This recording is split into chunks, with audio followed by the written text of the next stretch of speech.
कोटि कोटि प्रणाम।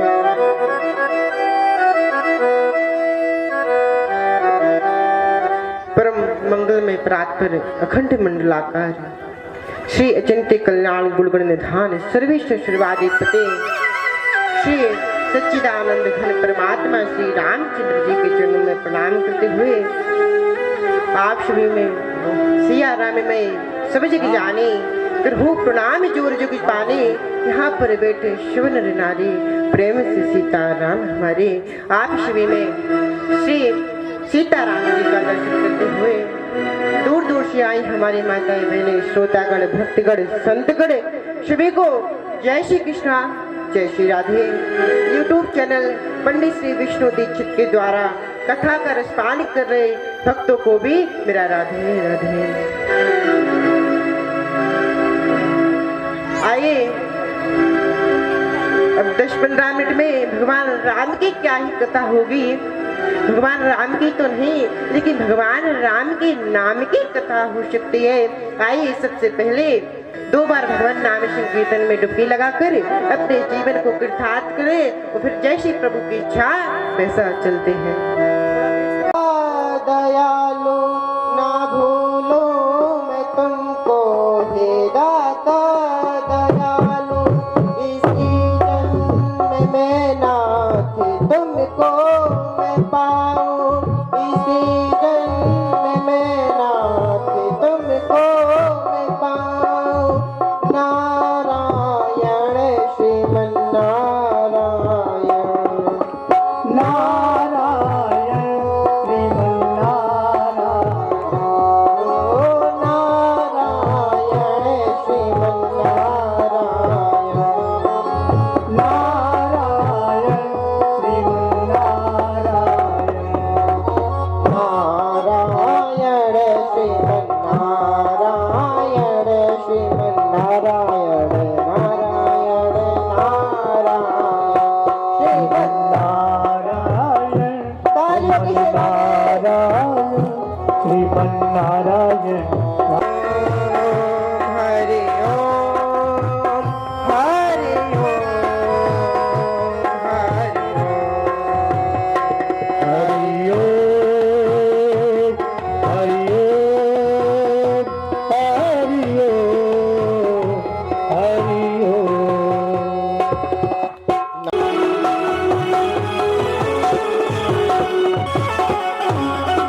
बोले महाराज की, बोलिए श्री हनुमान जी महाराज की। थोड़ा और धीरे बोलो मेरी मैया, कि पास वाली मैया ना सुन रही हूँ, ऐसे बोल रही बिल्कुल धीमे धीमे। एक बार जोश श्री घोष करेंगे, बोले शंकर जी भगवान की। जो कथा सुनने आए उनकी और जो कथा सुनने नहीं आए उनकी भी बोलिए जय जय सीताराम। थे तुम्हारा जहाँ बैठे रहेंगे। किसी को कोई इस भाव से आया कि चलो भगवान की प्रसादी लेते हैं, और महाराज कोई इस भाव से कथा सुनने आया कि चलो वक्ता को देखते हैं क्या बैठे कैसे बैठे क्या पहने, और कुछ महाराज कथा के प्रति आते हैं। तो भगवान जो भगवान की कथा को जिस भाव से लेकर आया है सबका ठीक है महाराज।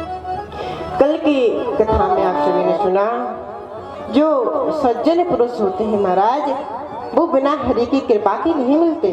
बिनु हरि कृपा मिले नहीं सुनता, बिना हरि की कृपा पूरा आपके जीवन में है, ये तो आपको कल की कथा में सुना। तो आइए इस कथा का सबसे रसिक श्रोता श्री हनुमान जी महाराज हैं। जैसा कई लिखा गया है,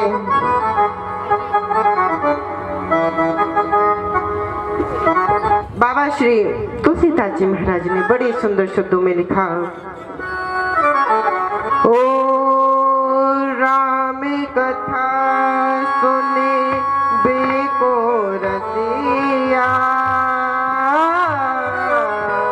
राम कथा से सीता मन बसिया, राम सिया राम सिया राम जय जय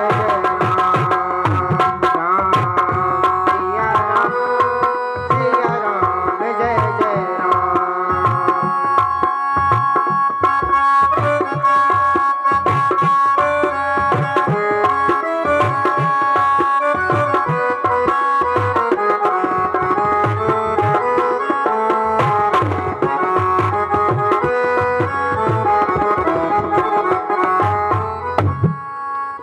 श्री अनंत बलवंत हनुमान जी महाराज इस कथा के बड़ी रसिक श्रोता हैं।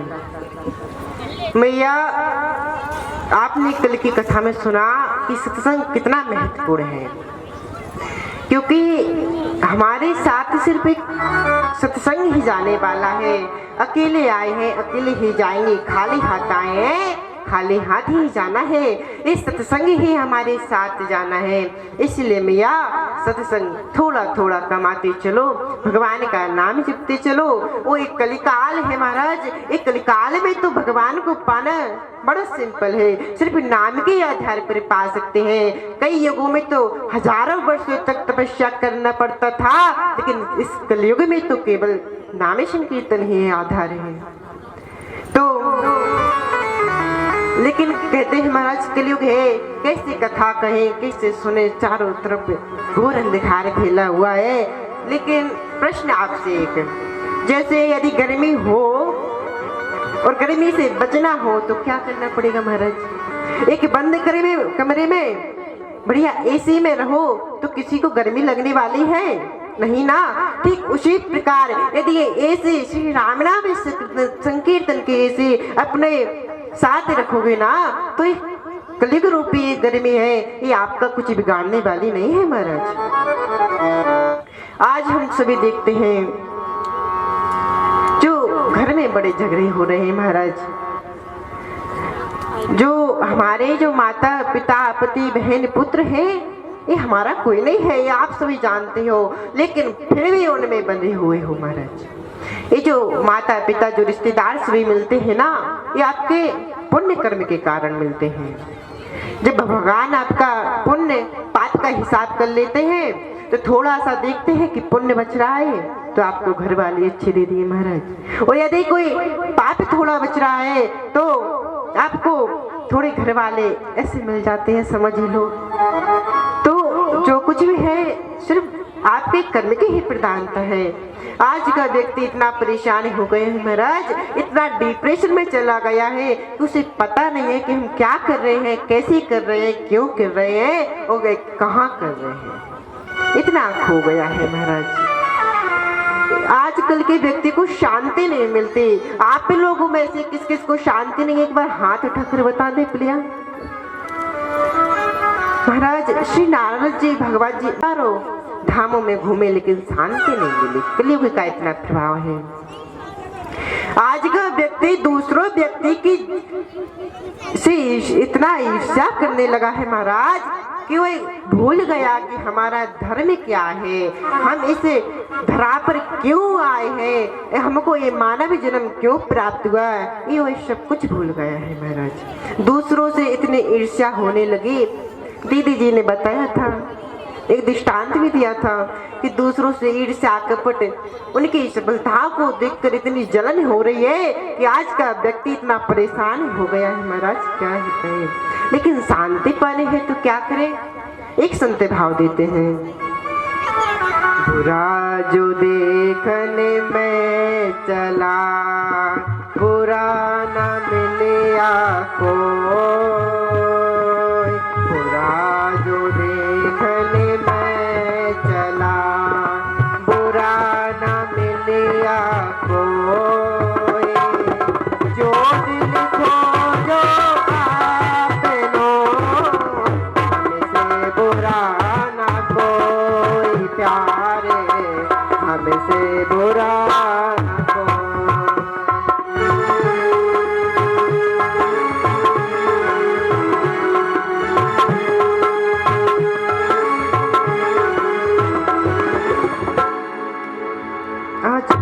आज का व्यक्ति इतना परेशान है महाराज, अपने परिवार से, अपने घर से, गृहस्थ आश्रम से इतना परेशान हो गया है। लेकिन शादी तो सबकी हो गई है, लेकिन आज तक शायद ही किसी को पता हो कि हमारी शादी की। माताएं पकड़ पकड़ के अपने छोरों का विवाह तो करा देते हैं, लेकिन उन्हें आज तक ये नहीं बताया कि गृहस्थी चलाने के लिए क्या जरूरी है, गृहस्थी चलाई कैसे जाती है। जो ये नहीं बताया तो गृहस्थी में वो फंस गए, और आज गृहस्थ आश्रम को इतना बड़ा बताते हैं कि भगवान को पान नहीं सकते, गृहस्थ आश्रम में फंस जाते हैं महाराज। लेकिन चारों वर्णाश्रम में गृहस्थ आश्रम सबसे बेस्ट है। सभी ऋषि मुनि का भी तो विवाह हुआ है महाराज, लेकिन गृहस्थी चलाना नहीं सिखाया तो आज घर में झगड़े हो रहे हैं। नंद भौजाई में, पति पत्नी में, माँ बेटे में, पिता बेटे में, आज सभी का झगड़ा होता जा रहा है महाराज। लेकिन 10-15 मिनट में क्या ही झगड़ों की कथा सुनाए। एक लड़का का विवाह हुआ नया नया, पत्नी आई, 2-4 दिन हुए, कोई रिश्तेदार थे, बोले बेटा गृहस्थ आश्रम कैसे चल रहा है महाराज, कैसा व्यतीत हो रहा है, आपका चेहरा थोड़ा सूखा सूखा लग रहा है महाराज, कुछ दिक्कत है का? ना ना ना बढ़िया चल रहा है, सब बढ़िया चल। अरे नहीं, हम क्या घर के ही तो है, बताओ तो क्या दिक्कत है? तो है बोला महाराज, जब से हुई है शादी आंसू बह रहा हूँ, मुसीबत गले पड़ी है उसको निभा रहा। तो महाराज गृहस्थी कोई मुसीबत नहीं है, अगर चलाना आ जाए तो गृहस्थ आश्रम से बेस्ट। राम का विवाह हुआ, मुनियों का विवाह हुआ, सभी ने विवाह किया। अगर गृहस्थी चलाने हैं तो गृहस्थ में सबसे जरूरी चीज है वो है सहनशीलता, सहने की शक्ति हो, झुकने की शक्ति हो महाराज। जब पति कुछ कहे तो पत्नी चुप रहे महाराज, और जब पत्नी कुछ कहे तो पति चुप रह जाए, ऐसे गृहस्थी चलाई जाती है। लेकिन सबसे ज्यादा सहनशीलता पत्नी को होनी चाहिए, क्योंकि पत्नी के कंधों पर 2-2 कुलों का भार होता है, और पति के कंधों पर सिर्फ 1 कुल का भार होता है। पति पत्नी का झगड़ा सिर्फ ऐसा होना चाहिए जैसे पानी में लकीर खींचते हैं, एक तरफ खींचो तो एक तरफ मिटती जाती है, ठीक उसी प्रकार होता है। लेकिन कभी कभी झगड़ा ऐसा होता है। एक महाराज थे, दाम्पत्य जीवन में दोनों रहा करते थे। एक दिन पति पत्नी का झगड़ा हो गया तो पति बोला हम न बोलेंगे, जब तक ये नहीं बोलेंगे तो हम भी नहीं बोलेंगे, और पत्नी बोले कि इन्हें बोलना पड़ेगा, हम बोलने वाले नहीं हैं। दोनों, पत्नी अंदर बैठ गई, पति बाहर बैठ गया। अब बैठे बैठे रहा न जाए तो पति ने अपना थोड़ा सा बेड़ी से कुर्ता चला लिया। अब पत्नी देखे ना तो पति ने थोड़ा ऐसा कुर्ता कर लिया कि पत्नी को दिखा जाए। पत्नी ने कहा हाय भगवान, जिनको तो कुर्ता जलो जा रहे हैं, और जी कुर्ता जल गो तो कुर्ता के साथ जो ना जल जाए तो हमारा तो जब गुस्सा कौन पे चलेगो महाराज। तो अब पत्नी बोल तो सके ना, तो ऐ बोली किसी का कुर्ता जले तो मैं क्या करूं। पति ने नहीं सुना महाराज, भाई फिर बोली किसी का कुर्ता जले तो मैं क्या करूं। अब पति बोला कि कुर्ता जले तो जलने लो, तो पति भी बोल नहीं सकता, तो पति ने भी कहा कि किसी का घर वाला जले तो मैं क्या करूं। पत्नी बोले घरवाला जले, अब घरवाला ही जल जाएगा तो ये गुस्सा किस काम का। तो बोली जय हो महाराज, आप ही बड़े, आपको गुस्सा ही बड़ो, हमें माफ कर दो, आज से ना हम गुस्सा होंगे, ना आज से हम कभी रूठेंगे। पति बोलो जय हो, आज से हम गुस्सा नहीं होंगे, हम होंगे, माफ कर दो। वो बोलो जय श्री राम की। पूरे दिन की भूखी प्यासी छत पर चांद का इंतजार कर रही है। महाराज चांद तो आए नहीं, यमराज आ गए। वो बोले चलो महाराज। कहाँ चले? चलो तुम्हारी आयु हो गई है। बोली महाराज तो अब ऐसा समय आएगा कि जब 1 मिनट के लिए तरसोगी, इसलिए अभी समय है। तो प्यारे थोड़ा सा आपस में प्रेम से रहा करो, एक दिन चली जाओगी ना, तो जब कोई चला जाता है तब उसकी अहमियता का पता चलता है। जब तक है साथ रहो, प्रेम से रहो। श्री रहीमन जी एक दुआ गाते हैं। रहीमन धागा प्रेम का, मत तोड़ो चटका, टूटे से फिर ना जुड़े, जुड़े गांठ पड़ जाए प्यारे, जुड़े गांठ पड़ जाए।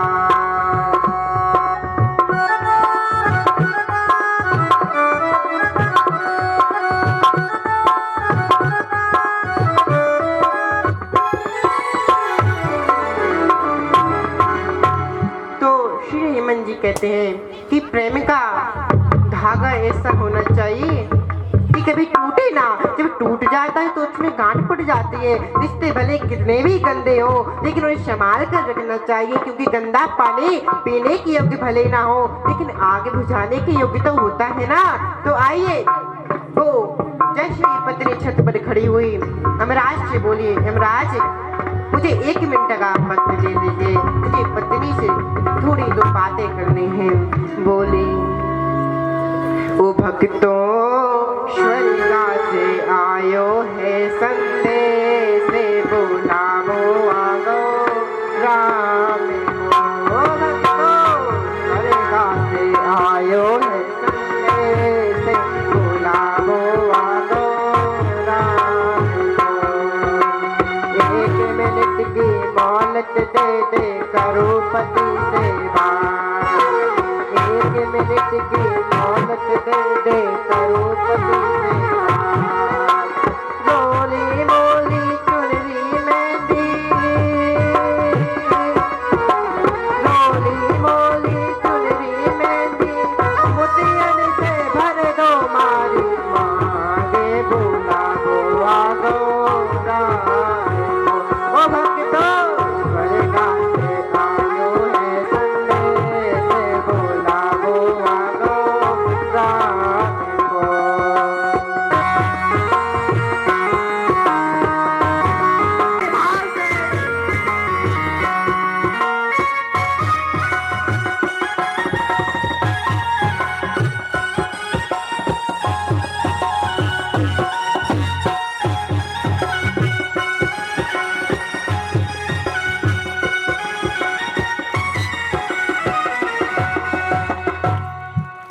तो आइए, समय हो गया। हम तो जाओ आदर कहते हैं, हम हो गए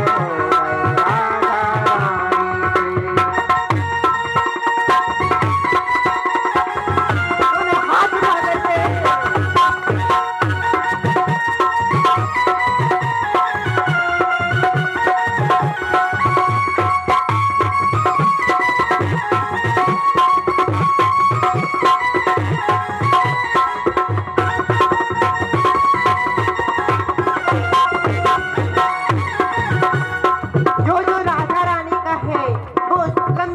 उन्हें हाथ